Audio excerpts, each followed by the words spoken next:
am Molly Tuttle, and in this lesson I'm going to talk about crosspicking. And I started crosspicking a couple years after I started learning guitar, and I got really interested in it because I like how with this style of playing you can fill out a whole chord around the melody, and it's a way, besides strumming the strings, to really hear the whole of what's happening in the song. So hear the chord changes and the melody at the same time.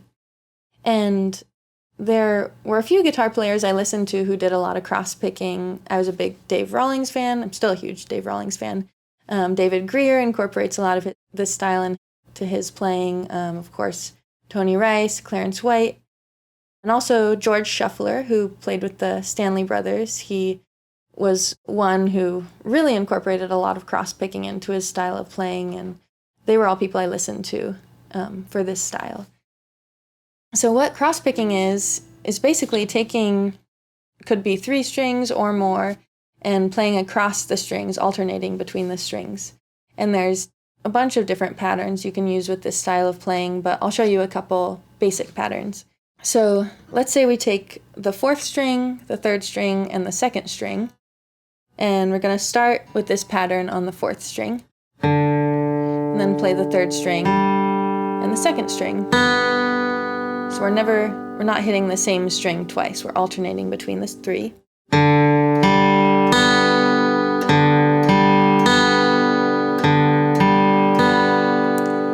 And I'm using a picking pattern that's alternating. So I'm going down, up, down, down, up, down. And you see people do this different ways. I think the 2 most common picking patterns for cross-picking are going to be the alternating down, up, down, or the other thing you see that I've seen Tony Rice do is down, down, up.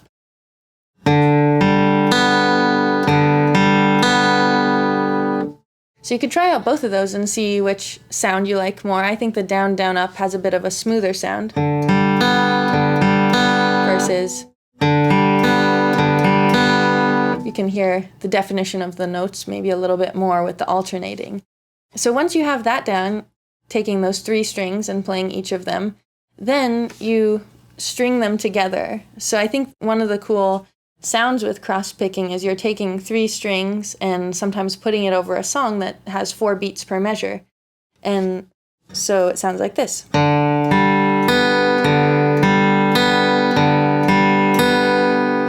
So that low string, which is usually the string that you're playing the melody on, creates a syncopation with the 3/4 pattern.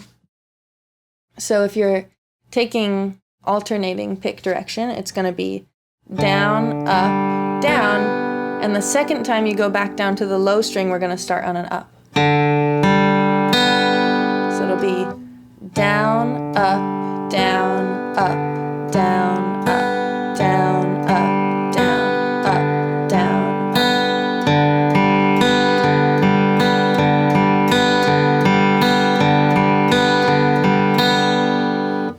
You just kind of can go on like that forever. If you're doing the down, down, up, you just keep it the same each time. So down, down, up, down, down, up. But remember to not leave pause in between those patterns of 3. We want to create like a cyclical line with them.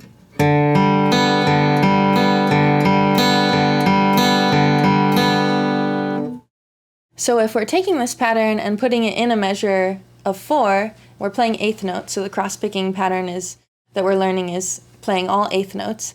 Then eventually we will probably want to square it off into a measure. So we're going to take this pattern and turn it into a little segment that we can fit into a 4-beat measure. So we'll do it twice in a row. So there we have 6 8th notes, and now we're just going to tack 2 8th notes on so that we have a square 4-beat measure. So I'm just going 4th string, 3rd string, 2nd string, 4th string, 3rd string, 2nd string, 4th string, 2nd string. So let's try that a few times.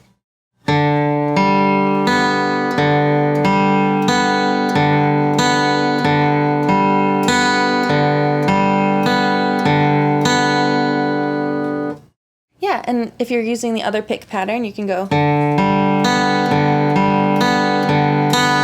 So, and the same way with a down, up, down, down, up, down, down, up, down, up. Or try the alternating, down, up, down, up, down, up, down, up. So try those two pick patterns and practice that. You can practice it on the different string groups. So maybe starting on the third string, and we'll just put down a C chord to practice this with. So we'll start on the third string, second string, first string.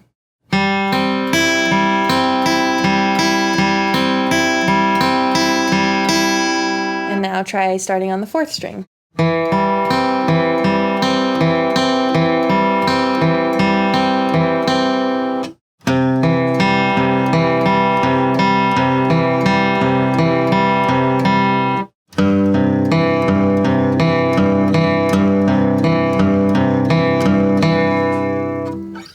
So once you're comfortable with all those string groups, you can start putting cross-picking into a song. But first, I wanted to show you guys a different pattern to use. And when I think of cross-picking, it kind of reminds me of like a banjo roll, because the banjo, if you're playing three-finger banjo, you have 3 finger picks on, and you're playing these patterns of 3 over songs that are often in 4, sometimes in 3, but often in 4/4. And it creates this syncopation, which is something that I really love about bluegrass music. So if this first pattern we learn, it sounds like more of a forward roll on a banjo, now we're going to learn one that sounds like a backwards roll. So instead of starting on the 4th string and going to the 3rd string, we're going to start on the 4th and skip the 3rd, go up to the 2nd, and then go back down to the 4th string. So we have 4th string, 2nd string, 3rd string.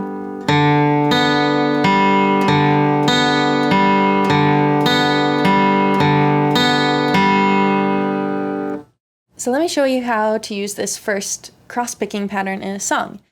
I'm going to take the song Wildwood Flower, and I'll show it to you without cross-picking first, and then I'll add in the cross-picking around it to show you how the melody changes once we add in this syncopated 3-note pattern.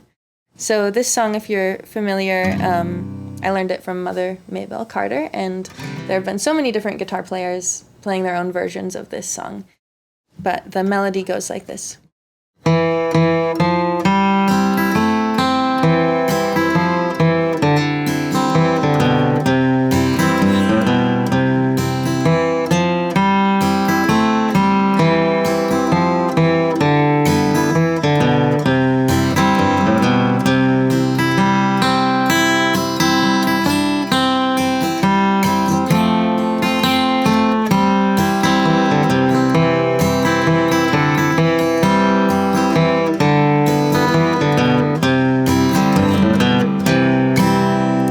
So if we take the melody with no cross-picking by itself, it sounds like this. And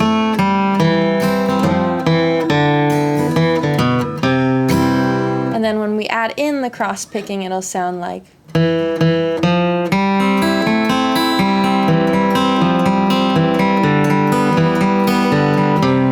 So you hear how it becomes.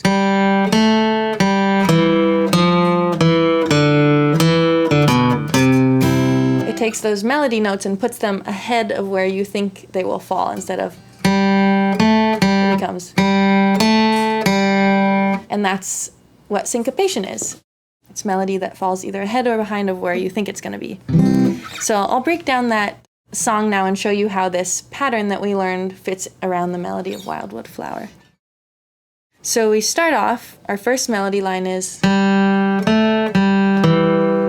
so it starts on the 3rd string. And I'm just going to play that pattern we learned, down, up, down, up, down, up, down, up, and put the melody around it.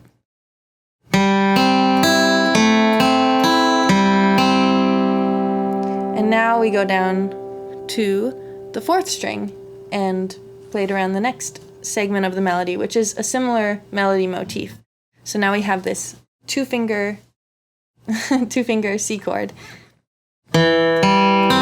Down your 3rd finger and back to the C chord shape. So we have.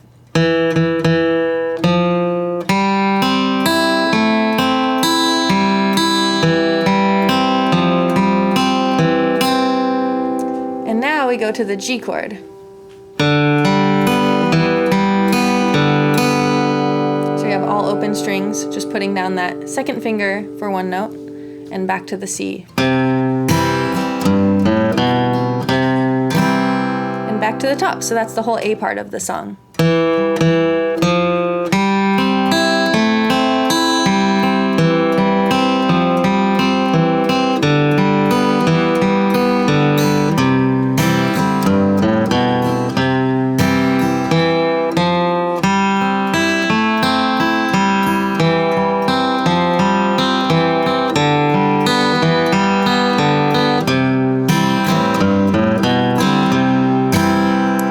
Now the B part, melody sounds like this.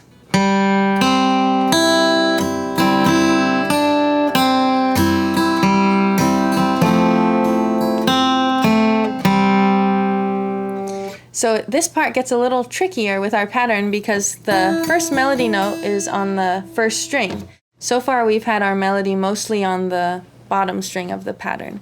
But we're gonna slide into this C triad up here. So I take my third finger and slide it from the 3rd fret to the 5th fret. Put my first finger down on the first string here. And my second finger is going to be below my 3rd finger on the 3rd string. So we have 5th fret, 5th fret, 3rd fret.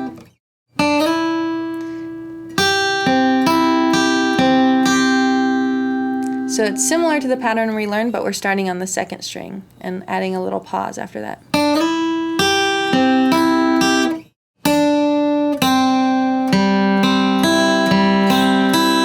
We go to an F chord, so I'm going to put down a little F triad here with my first finger barred and second finger below it. Back to our original pattern.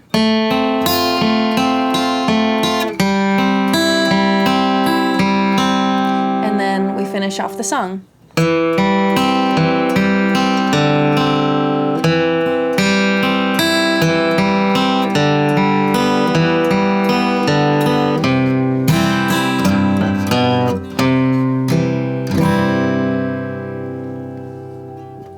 So here it is at tempo.